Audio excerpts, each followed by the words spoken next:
Okay, so this section is on pseudoscience, and I'm supplementing the readings on the syllabus, which were the last chapter in Stephen Law and Trefil's Consumer's Guide to Pseudoscience, that is on the readings on Blackboard, with the W.K. Clifford piece, the Ethics of Belief, which is in the textbook starting on page 151. This textbook, Reason and Responsibility. That one isn't strictly speaking about the difference between science and pseudoscience, but it's a statement of purpose on why it's important to be careful what you believe, to only believe things that have good justification. So I thought it fitted in here, and I realized that I hadn't had you read it, and I think it's a very good piece that everybody should read in a Philosophy 101 class, so I thought it fit in here best of the remaining sections. So the Law and Trefil pieces try to give us criteria by which we can distinguish between science and pseudoscience, or bullshit, basically, while the Clifford piece tells us why we shouldn't believe bullshit and why this is important. It is important to tell the difference. You can't just decide, I can't really tell the difference, but I like this theory, so I'm going to believe it anyway. Clifford gives a fiercely worded argument for why you shouldn't do that, why that is an immoral, in fact, thing to do.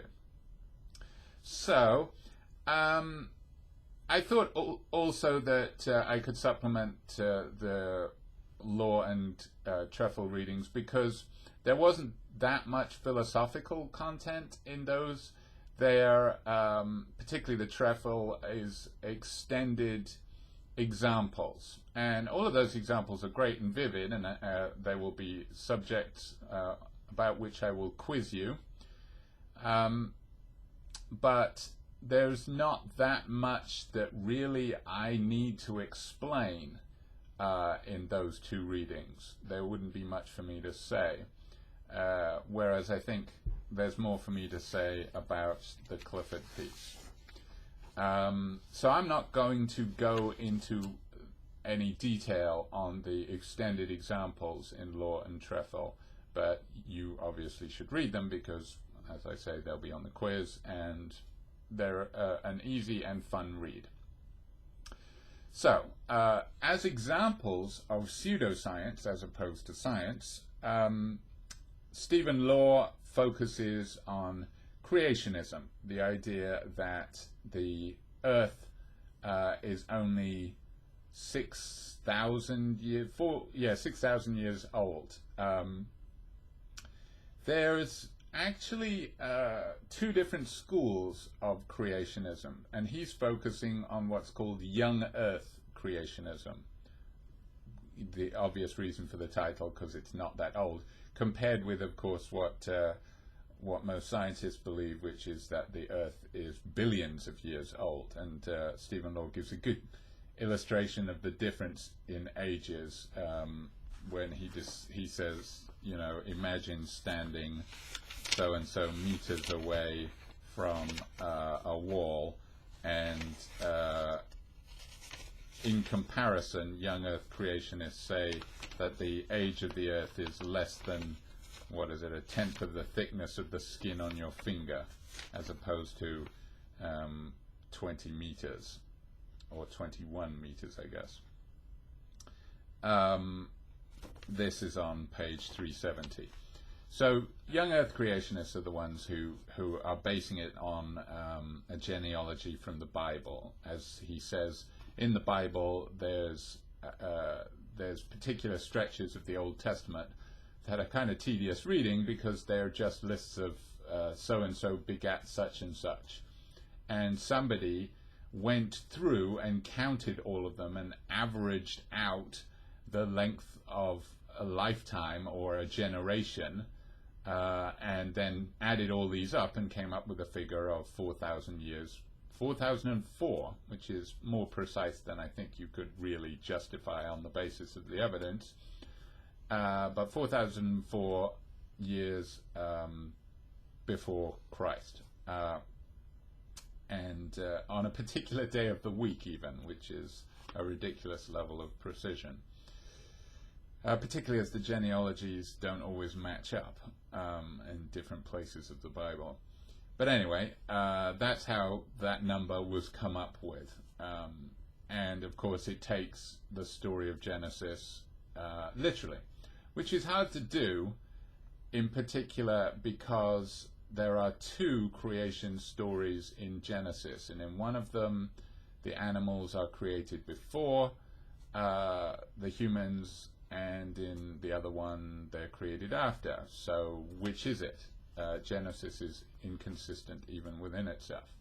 But anyway, that's where the idea comes from of young Earth creationism that sets the age of the Earth at 6,000 years old.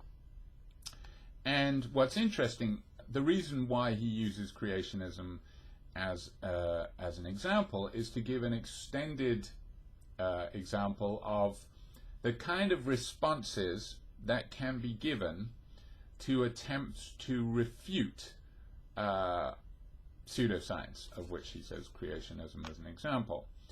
And those are quite interesting. This is the discussion between Carroll, who we last saw being in favor of the death penalty and eating meat.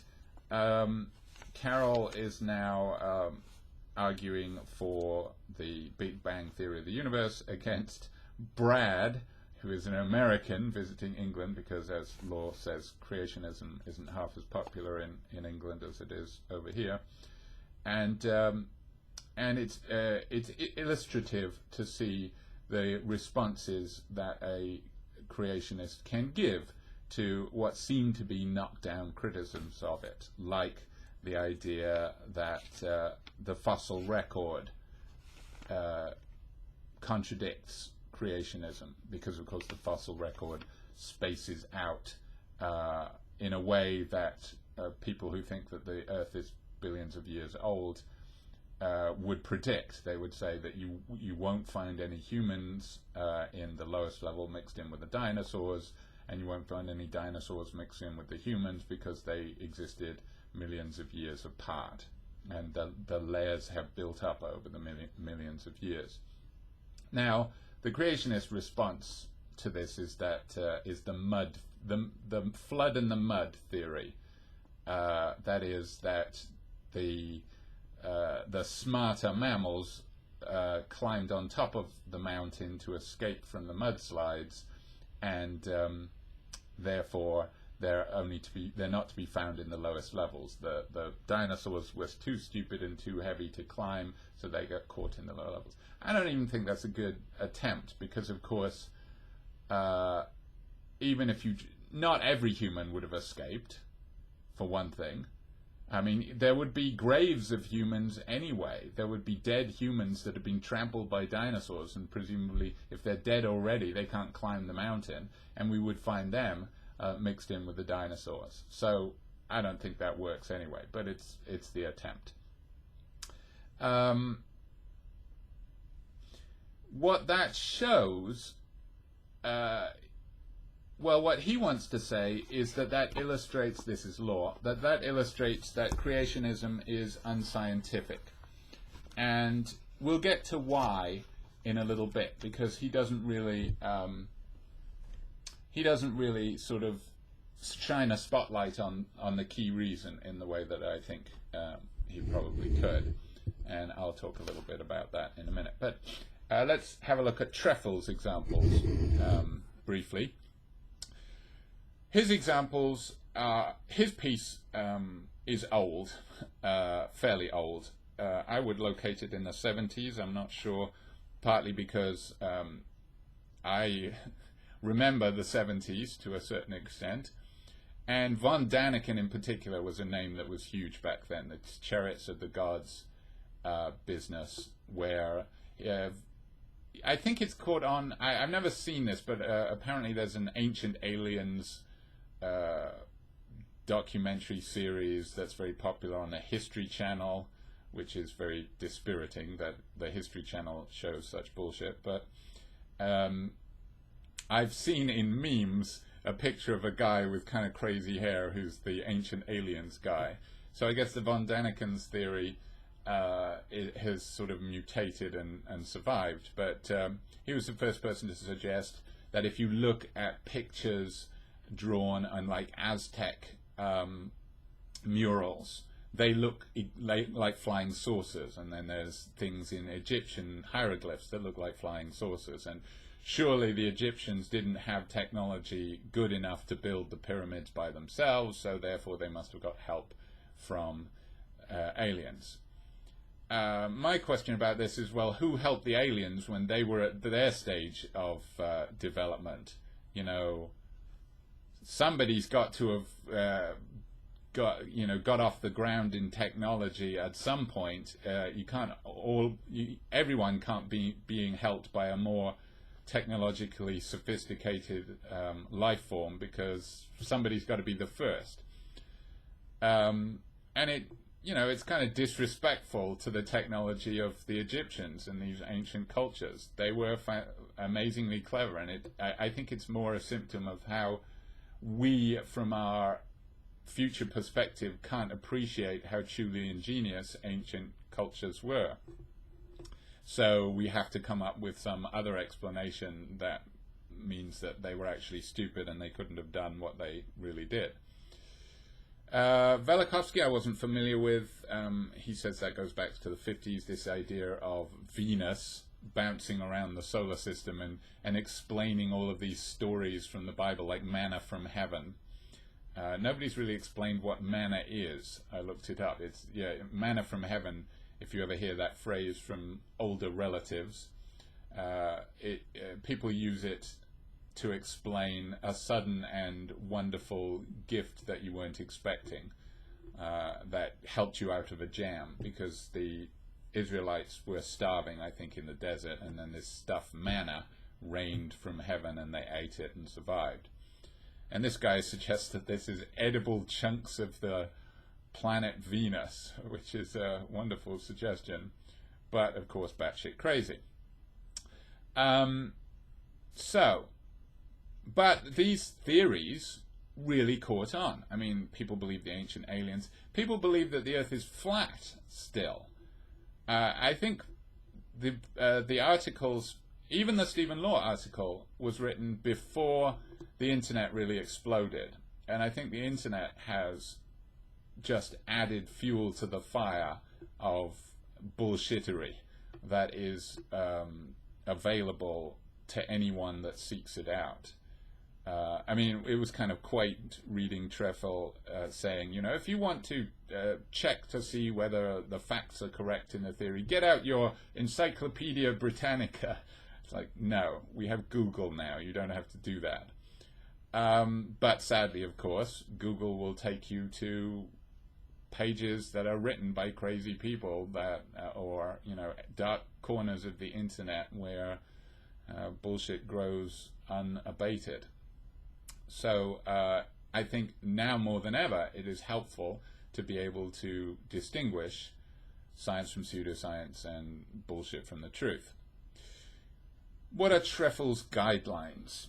Well, the first guideline he suggests is the one that scientists use, and this is on page 492.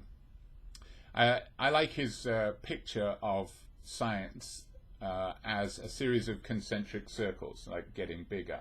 In the core is sort of scientific orthodoxy that's built into science textbooks over the years. Newton's laws, things like that.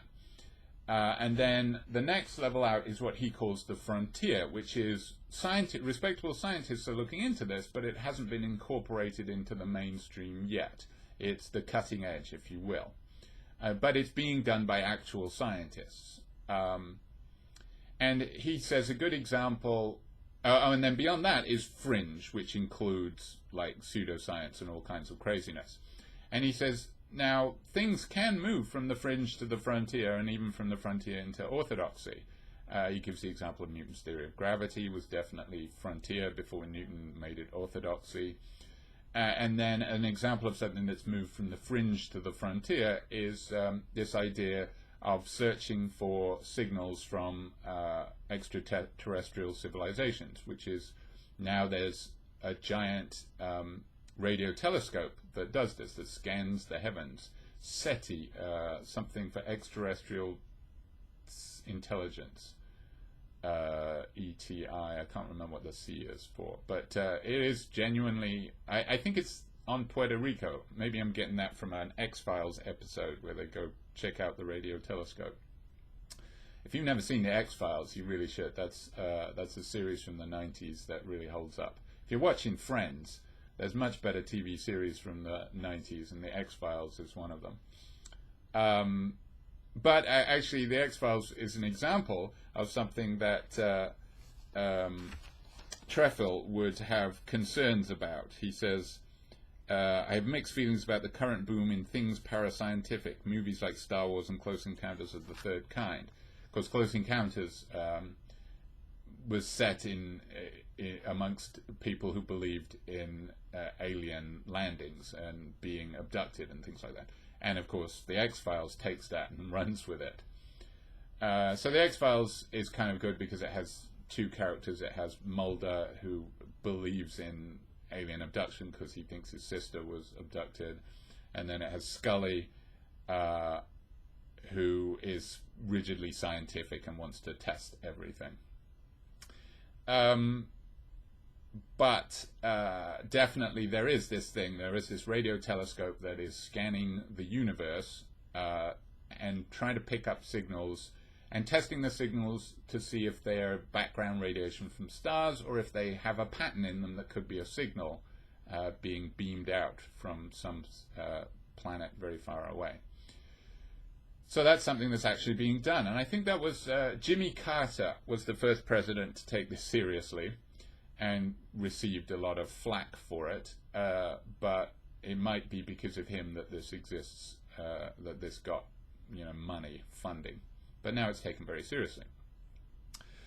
So the Trefil's first guideline for testing whether or not something is pseudoscience is it a theory that scientists think is either too far beyond, in other words, out in the fringe, or behind, that is something that does a worse job of explaining phenomena than a theory we already have as part of the frontier. So if it's either too far beyond, too far out there, doesn't use science that we could understand, for example, like Velikovsky's theory of how Venus flew around the solar system seems to violate several well-established laws, and therefore we should not believe it. Or behind the frontier, something that explains some things that we have a better theory of understanding. That would be one reason to reject it as pseudoscience.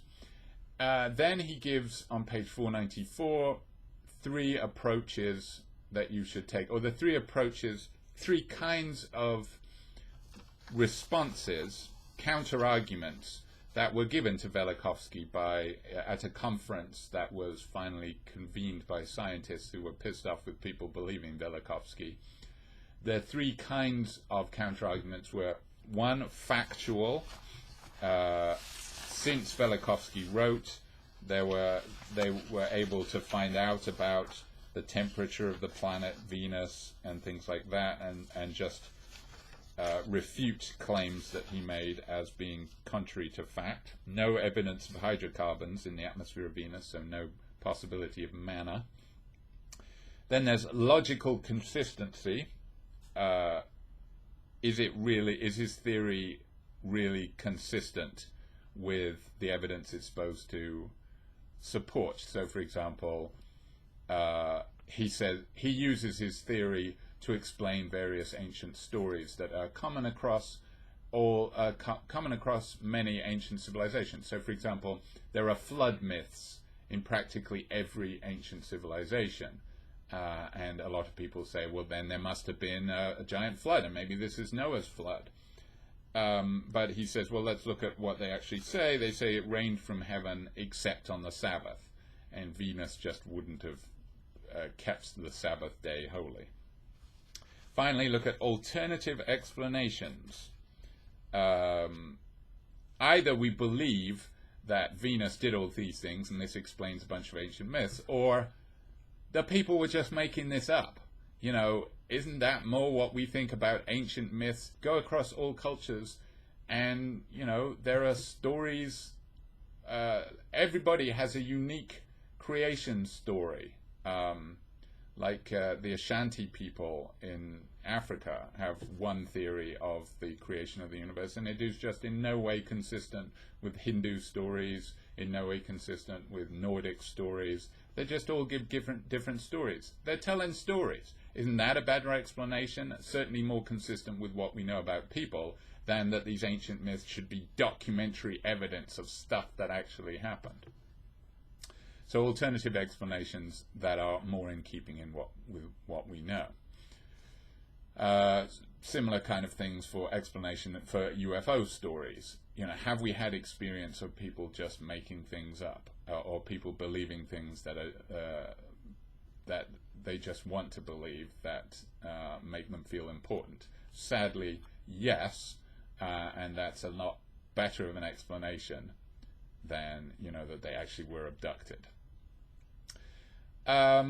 Questions to ask, and perhaps the most important part of the Trefil thing is at the end, where he gives us a series of questions to ask about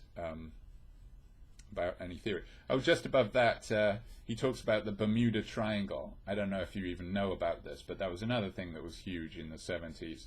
This idea that there was a triangle of sea close to Bermuda, the island of Bermuda, that ships just disappeared into, and the suggestions were that either they traveled in time, or they were beamed up by aliens or stuff like that. And actually, no, it's just kind of choppy waters, and the number of ships that have vanished in there is no more than any other patch of sea that's of similar choppiness. So it's just a myth that there's anything special about it. Which is sad. You know, we all want to believe that there are these mysteries. Like, I want to believe in the Loch Ness Monster, which you've probably heard of, and there's supposed to be all these pictures of them, and of course they've all turned out to be fake. And like, there's a famous film footage of what looks like a plesiosaur's head moving across the surface of Loch Ness. Turns out the guy faked it. He admitted it many years later. But, you know, people spend their lives camping out around Loch Ness waiting to see the monster. So it's kind of fun and games until people waste their lives in it, following up on it. So the questions are about the authors. Is the author trying to overload your circuits? That is, they throw all of these fake facts at you so fast that you just haven't got time to test all of them. So you just kind of give up and say, ooh, well, nobody would bullshit that much. You know, surely there must be something to it if he's got all of these facts. It's kind of like the news nowadays. If previous presidents had done any one of the things that Donald Trump had done, you know, they would have been out on their ears long ago. But he just keeps topping himself, and it's just so much that it's like the bed of nails theory, some people call it. Like, if you lie on one nail, it will puncture you, but if you just make a bed out of these nails, then you can lie on it and it will support you. And that's kind of what Donald Trump has managed. So overloading your circuits just throws so much out there on the theory that you won't have the time to test it. So what he says is just pick out a few statements and focus on them, and then if you find out they're bullshit, well, guess what, it's probably very similar with all the others. Given the author's fact, is there a simpler explanation? This is Occam's razor. We've talked about this before. If some theory is incredibly complicated, or there's a much simpler theory of it, go with a simpler theory. And he gives the example of no evidence of soot. His son was watching an ancient astronaut documentary of the kind that I believe you find on the History Channel. A subterranean vault with painted walls was shown. The announcer made a big point of claiming that there was no evidence of soot, such as a flaming torch would have left. The program's conclusion was that the ancient Egyptians must have had access to electric light and hence been visited by extraterrestrials. And he said, well, there are various simpler explanations. They could have washed the soot off. They could have sunk a shaft to the chamber to let the smoke out and light in, and then filled in the shaft afterwards. Or doing it with mirrors. You can actually bring light in through the tunnels if you set up mirrors. Magicians rely on people not wanting to look at scientific explanations. Actually, magicians kind of work in the opposite way. Usually the explanations of how a magic trick is done are rather boring because they're very complicated. They involve lots of little gadgets and equipment that no individual could set up by themselves.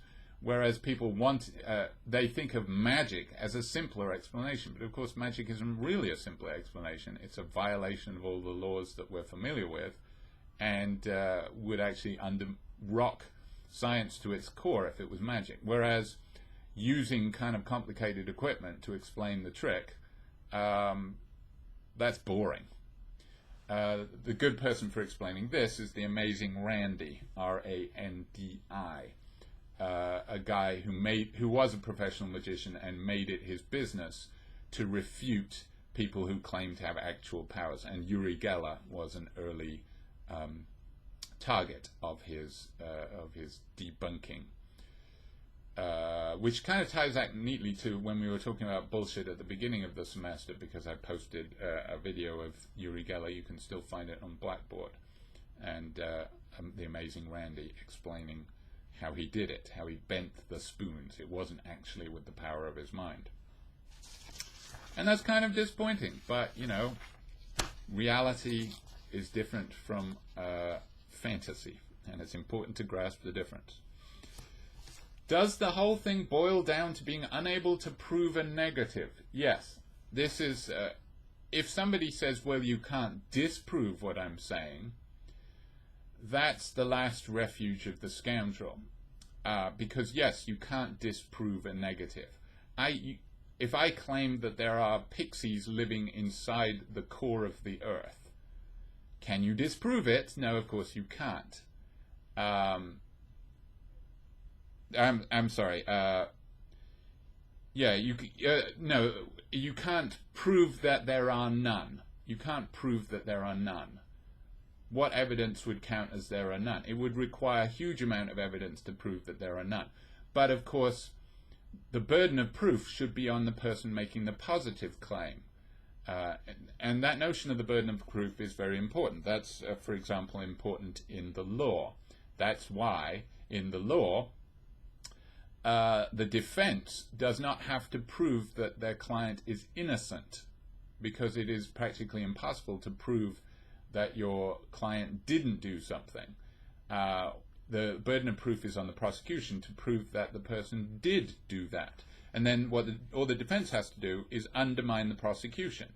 So if the prosecution doesn't provide a case, then the defense wins by fiat, because there's nothing for them to prove, and the assumption is innocence until proven guilty. And that burden of proof applies in people making crazy claims. If you claim that there are pixies living inside the core of the Earth, prove it. Otherwise, we're going to refrain from believing. Are established scientists putting time in on the phenomenon? Now, here you have to be careful about established scientists. One of the bad things about pseudoscience is that they can normally find someone with a PhD to back them up. The first thing you should check, though, is do they have a PhD in the right subject? For example, there is a climate skeptic, much beloved of members of the Trump administration, who is a PhD at MIT or something like that. But the thing is, he's not a PhD in climate science. He's a physicist. And this guy has got it into his head that CO2, which every other climate scientist say is a greenhouse gas, and is emitted by, for example, humans, carbon dioxide. He says that's good for the planet. We should have more CO2. Okay, but you're not a climate scientist. You haven't done studies.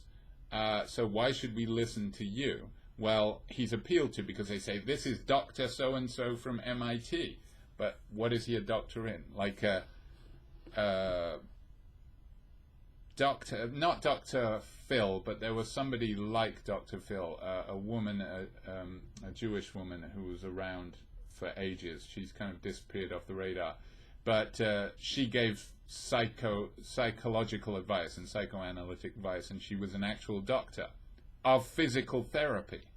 So she called herself Dr. whatever her name was, and gave biblical psychological advice. And she did have a PhD, but it was in physical therapy. So yes, she is a doctor, but not a doctor of the right thing. So that's another thing you want to check. I am a doctor of philosophy. But if I start making scientific claims, you should tell me to shut up. Can you test it? That is the last thing. Can you test the theory yourself? Now, I'm going to tie this back to Law's criterion, because there is a standard of science, the difference between science and pseudoscience, associated with a philosopher called Karl Popper, Popper, which is called falsification. His theory, he says that the difference between science and non-science is, can it be falsified? The mark of science, according to Popper, is that it can be disproven. So, a scientific theory is one that makes bold theories that can be tested. And furthermore, they can fail the test. If your theory doesn't make predictions that can be tested, then your theory is not scientific. So, for example, Popper was a great enemy of Freud, for example, and Marx, both of which claim to have scientific theories. Freud claimed to have a scientific theory of the mind. I don't know, you might have had a brief explanation of it. He said he's responsible for the idea that we have a subconscious. We have our mind is sort of divided into three elements: a superego, an ego, which is our conscious mind, and a subconscious, which contains drives that we're unaware of, but that the superego is aware of, and sort of senses. It's kind of a complicated theory, but Freud is also the one who says that all males secretly want to sleep with their mothers. Sex is a big part of Freud's theory. Anyway, he claimed that it was a scientific theory, and it has influence to this day, although is largely debunked. But what Popper pointed out is that it would be impossible to test this theory, because if somebody does something, a Freudian can come up with an explanation in Freudian terms. If somebody does the opposite, a Freudian can come up with an explanation in Freudian terms. That doesn't mean that Freud's theory is right because it can explain everything. It means that it's not scientific, because if you can explain everything, then you can't really explain anything. Your theory should be able to be shown to be false. It has to be able to make novel predictions that we can then test, and it can fail that test. And if it does fail that test, then the theory is debunked. Even Newton's theory, actually, has been debunked at certain levels by Einstein. This is why Einstein is considered so great, because Einstein said, here's my theory, and it agrees with Newton in most respects, but it makes this prediction about, and I've forgotten what it was, redshift or something. It's some astronomical phenomenon. He says, I predict that this will appear here. Newton's theory says it will appear here. Let's test it. And they tested it, and Einstein was right. And Newton was wrong.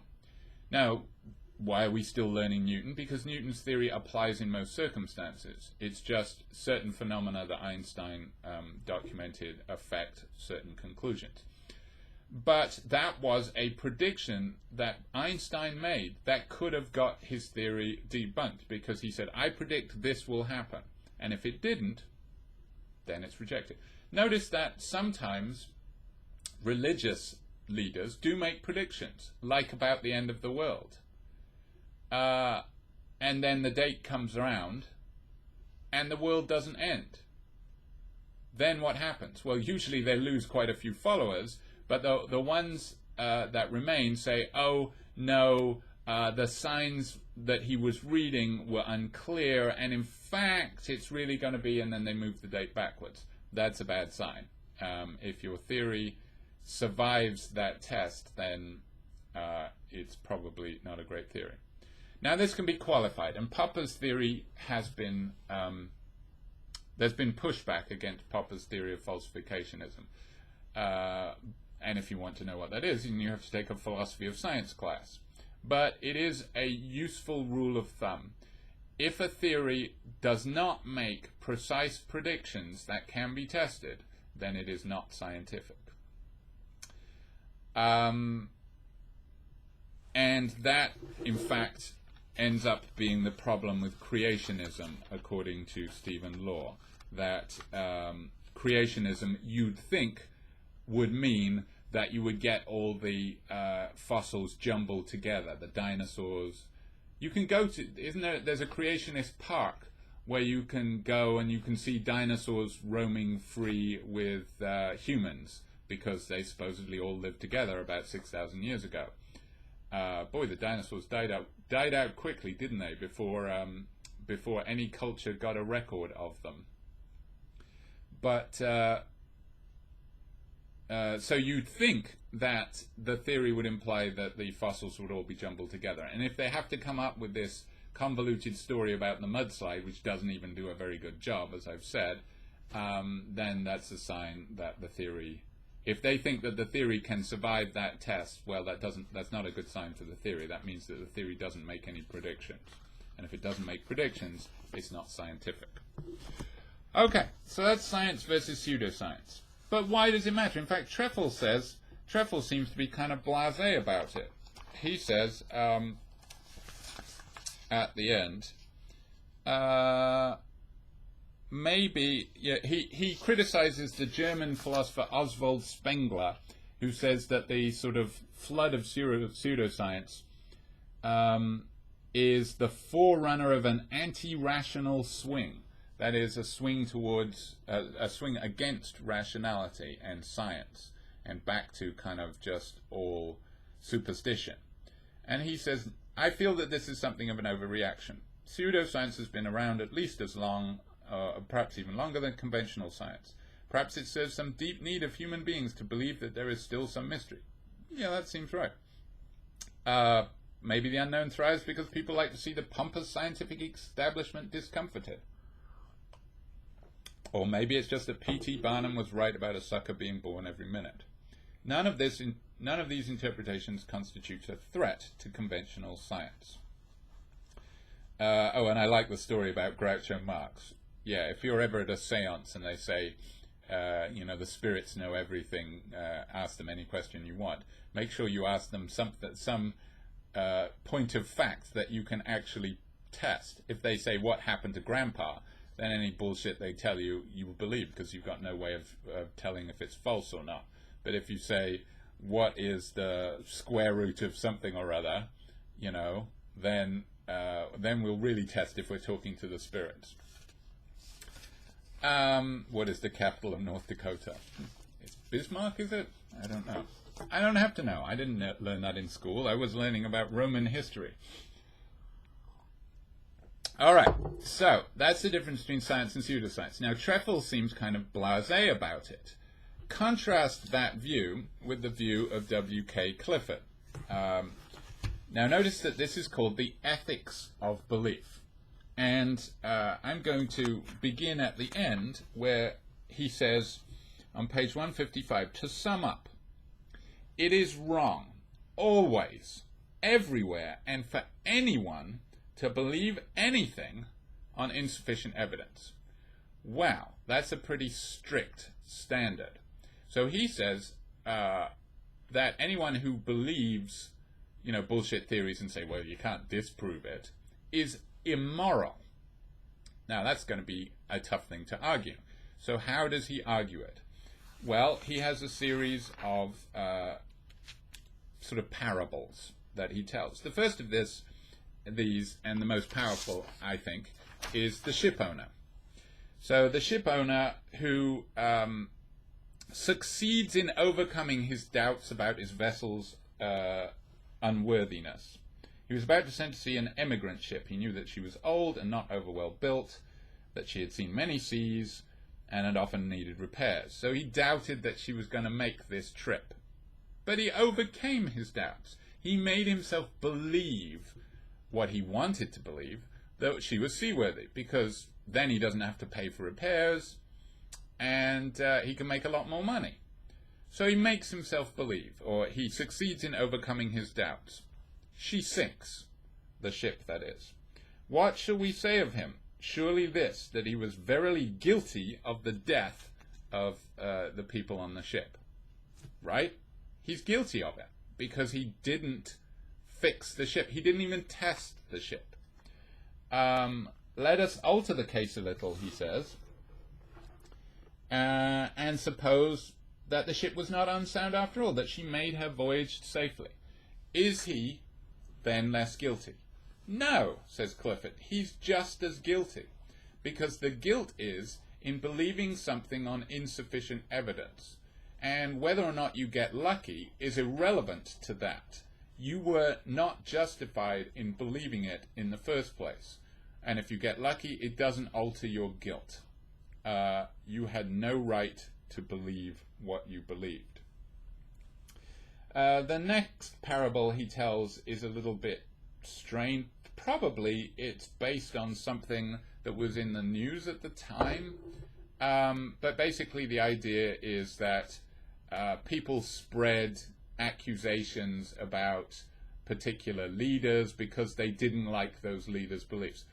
So maybe by analogy we could say opponents of Hillary Clinton have spread the rumor that she runs a pedophile ring out of the basement of a pizza parlor.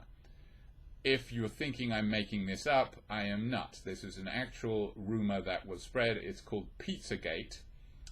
Google it. I dare you. And in fact, somebody took it so seriously that they showed up at the supposed the Washington D.C. pizza place that she supposedly ran the pedophile ring out of with a machine gun and started pacing around in front of it. He got arrested. Now, what's most ludicrous about this theory is she's supposed to have run it from the basement of this place, and it doesn't have a basement. So that's some super-powered shit right there, that she can do it from underneath the solid concrete. But, people spread these rumors about her. And all kinds of rumors are always spread about politicians. The ones against Clinton in the last election were amazing. Anything from that she was sick to dying, all of these kind of things. They're spread. Now, are they wrong to spread these rumors if they know they're false? No. Now, suppose they make themselves believe these theories. But the reason they make themselves believe these theories is because they really hate this politician. So they find it's very easy to believe these theories because they hate these politicians anyway. Are they wrong to do so? He says yes. Are they wrong to do so if it turns out that actually Hillary Clinton was running a pedophile ring out of, it was just a different pizza parlor that had a basement, or maybe this one had a hidden basement that we didn't know about? If it turns out that that's true, were they wrong? He says yes, they're just as wrong, because they didn't have any evidence. They just, by coincidence, it happened to be true, but that doesn't make them right for believing it on false evidence.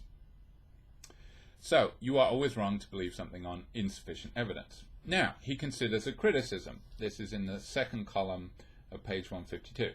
It may be said that in both of these cases, it's not the belief that's the immoral thing, it's the action. That is, what makes it wrong in the ship owner's case is that he sent people out on the sea who could be unsafe. And what makes it wrong in the politician case is that they spread these rumors without knowing that they were true, causing damage. But, you know, there's nothing wrong with just believing something so long as you don't do anything. That's the suggestion. Clifford responds to this. So you might say, what's the harm in my believing in ancient aliens? Are you saying that this is immoral like the guy who didn't test the ship? I'm just believing it. I'm not doing anything with the belief, but I want to believe in it. I want to believe in the Loch Ness Monster. What's immoral about that? Here's what he argues. In the first place, true, you know, the action was bad. But this being premised as necessary, it becomes clear that it is not sufficient. That is, that's not the only thing that's bad, and that our previous judgment is required to supplement this claim that you shouldn't act on your belief. He says our previous judgment that you shouldn't believe it either is required because you can't sever the belief from the action. That is, belief and action are tied up very closely. Now, suppose you say, but I'm not going to act on my belief in ancient aliens. Well, let's tie this to a modern controversy that is actually pseudoscience. And that is the idea that vaccines cause autism. There is a whole spreading movement called the anti-vaxxer movement. Maybe you know members of it. I hope you're not one of them.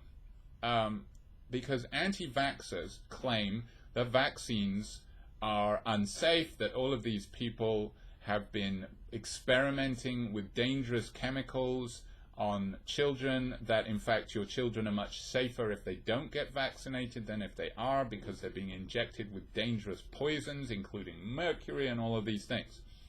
It's all false. The people who believe it legitimately believe it, and they can point to actual scientists who support it. Well, one scientist in particular, a guy called Andrew Wakefield, who was British, I say to my shame, he now lives in America, and he published a genuine study in a prestigious British medical journal purporting to show that vaccines could be associated with autism. Then it emerged that he was paid to do so by the makers of a rival vaccine, and the paper was renounced by the journal. He was kicked out of the medical profession. But by this time, he'd already acquired a following of people who were opposed to vaccinations. And he has moved over to America and encouraged that following, and now that's how he makes his living, being part of this movement and by fundraising in it. So he started out as someone who did have a PhD and did, have a genuine scientific background. But then he sold out. He was bought by this group, this maker of a rival vaccine, to spread fake news about the vaccine, another vaccine, which is for smallpox, I think. And now, because he was caught, has decided, well, hey, I'll embrace this outsider status I have and run with it, and be a sort of messiah to the anti-vaxxers. Now, suppose you believe that vaccines cause autism. What's wrong with that if you don't act on it? Suppose I say, I don't have any children. I'm not stopping you getting your child pumped full of poisons. What's wrong with my believing that? Well, first of all, he says, look, you can't sever belief from action, because suppose you claim to have a belief, but it doesn't have any effect on your behavior. I say you don't really have that belief. So suppose this is my problem with a lot of people claiming they believe in heaven, for example. Suppose you say, I 100% believe that there is a life after this one, and that I'm going to heaven, and that heaven is 1,000 times better than this one. If this person puts on a seatbelt, I don't really believe them. If this person isn't going off to volunteer on the front lines of the COVID-19 crisis, I don't really believe them. Because if they truly believed that they were going to a much better place than this when they died, then what's stopping them leading risky lives? Because nothing but good can come of them dying. And yet they don't.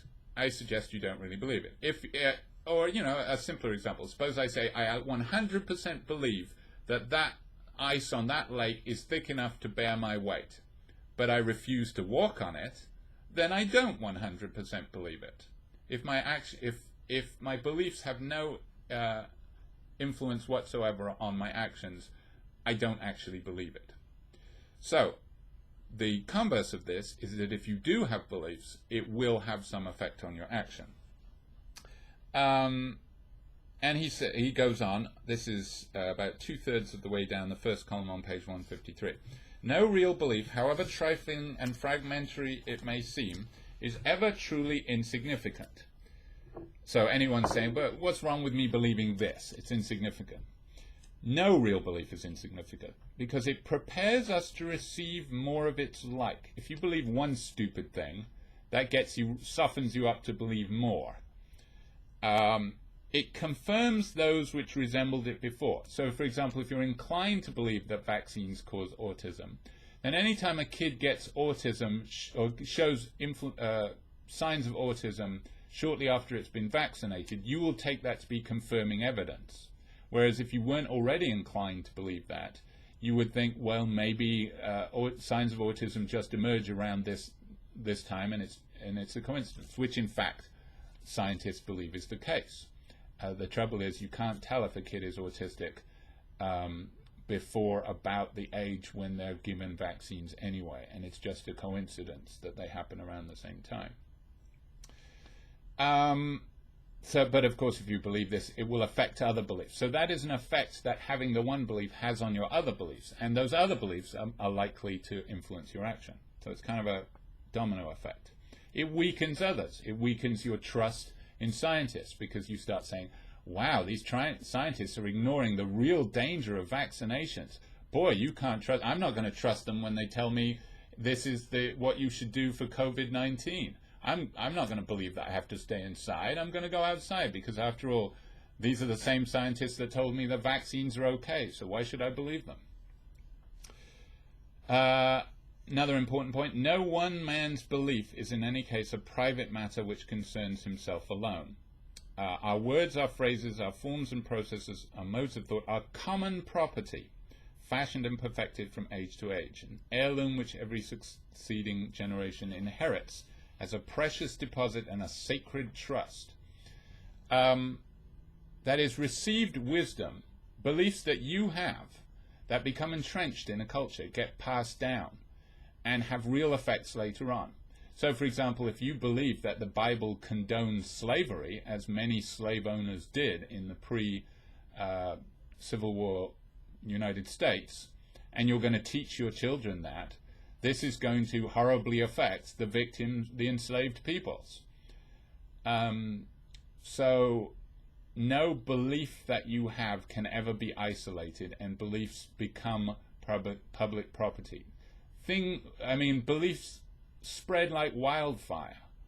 Wacky explanation. They're like jokes. Jokes are, the spread of jokes before the internet was inexplicable to me. It's like, and it's particularly sick jokes. When the first space shuttle exploded, I think it was Challenger, like the next day there were jokes about it in every playground across the world that, kind of dealt with the shock of it by making fun of it. And how did these spread? Where do they come from? It's almost a mystery. They sprung up like mushrooms. Beliefs are like that. Beliefs can be spread. Oh, did you hear vaccines cause autism? Did you hear that vaccines contain mercury? It gets spread around. And now there's the internet and Facebook. Well, they're going to get to granny in double quick time. He goes on, belief, that sacred faculty which prompts the decisions of our will and knits our harmonious workings of all the compacted energies of our being, in other words, the reason you do anything is because you have a belief, is ours not for ourselves but for humanity. It is rightly based on truths. It is desecrated when given to unproven and unquestioned statements. He has some amazing turns of phrase. For the solace and private pleasure of the believer to add a tinsel splendor to the plain straight road of our life. You know, what's wrong with me believing this if it makes my life a little nicer? Well, too bad. You have a duty to mankind not to. Every rustic who delivers in the village alehouse his slow infrequent sentences. This is like a yokel in the pub. I'm turning over to page 154. Every hard-worked wife of an artisan may transmit to her children beliefs which shall knit society together. Think of racist beliefs. I mean, these are the kind of beliefs that are spread around. Like, they're not like us. Oh, they like the blood libel that is claimed against Jews. Like, it was a story spread about Jews for years that Jews secretly killed Christian babies for their blood. How did this belief get spread around? People told their kids. No simplicity of mind, no obscurity of station can escape the universal duty of questioning all that we believe. He goes on, another analogy near the bottom of the first column on page 154 is a particularly relevant one in these times. That duty to guard ourselves from such beliefs as from a pestilence which may shortly master our own body, then spread to the rest of town. You should quarantine yourself if you have stupid beliefs as much as we have to right now. What should be thought of one who, for the sake of a sweet fruit, would deliberately run the risk of bringing a plague onto his family and his neighbors? It's like those spring breakers on the beaches of Florida. People who believe stupid things are like that. The other problem with this is that believing, if there are many stupid beliefs that many people have, then a credulous character, that is somebody who will believe things on the basis of scant evidence, becomes common. And then you have real problems. You have like one of the side effects, as I hope most people know, of the anti-vaxxer movement is the return of measles. People have died because of this, because people won't get their kids vaccinated. A disease that was eradicated practically because of simple vaccinations. Actually, I found it kind of ironic that one of the things that Stephen Law mentions at the beginning of his chapter, which again was written around the early aughts, is he says, people were ignorant. They had little knowledge of what was going on in the world. Plagues and epidemics were thought to have a supernatural origin. There were no vaccinations. People were so stupid back then, there were no vaccinations. Now we have vaccinations and we're okay. Well, hold my beer, says the anti-vax movements. Another phrase I like of Clifford's, he says, it may matter little to me in my cloud castle of sweet illusions and darling lies, but it matters much to man, in other words humankind, that I have made my neighbors ready to deceive. The credulous man, that is someone who believes things on scant evidence, is father to the liar and the cheat. Yeah, people who falls for scams, people who are credulous. That's why they target old people in particular. But if you are credulous, you encourage the growth of people who lie because they can get money out of you, because they can manipulate you. The liars will come to power if we are credulous. Mentioning no names, but people who lie pathologically can't succeed unless there are people who are easy to deceive. And if there are people easy to deceive, then the liars will take power and it'll be worse for us all. So he sums up, he gives another thing Clifford cites is a quote from the poet Coleridge. He's famous in England. He wrote a poem called The Rime of the Ancient Mariner, and a poem Kubla Khan, which starts, in Xanadu did Kubla Khan a stately pleasure dome decree, where Alf the sacred river ran through caverns measureless to man down to a sunless sea. We're required to memorize things like that, or at least when I was a kid. Anyway, Coleridge also said, "He who begins by loving Christianity better than truth will proceed by loving his own sect or church," in other words, like Presbyterians versus Baptist or whatever, "better than Christianity, and end in loving himself better than all." In other words, what often drives people to believe certain things is a sense of loyalty to their group. And if your group is credulous and is ready to believe certain things, then you will take it as loyalty to your group to believe that. This is another effect that we're seeing in these times, and that is the movement of a large proportion of the Republican Party to be opposed to science, like theory of evolution or climate change. It has become a matter of loyalty. If you are a Republican or you consider yourself on the right of the political spectrum, now you are considered disloyal if you believe in scientific theories like, in particular, climate change, but also evolution. So you will be shunned from your community if you say, well, no, actually I'm a Republican, but I believe that, human activity is warming the climate. If beliefs are on the basis of group loyalty rather than the facts, then we're screwed, says Clifford. And that's why we have a duty not to believe because it makes us feel good or because it binds us in with the group, but on the basis of evidence. It is never lawful to stifle a doubt. But, says one, I'm a busy man. I have no time for a long course of study which would be necessary to make me any degree a competent judge of certain questions, or even to understand the nature of the arguments. I mean, how can I make myself an expert on climate change? Well, says Clifford, then this person should have no time to believe. If you don't have time to do the work, then you don't have time to believe. You should refrain strong beliefs on topics that you have not investigated. A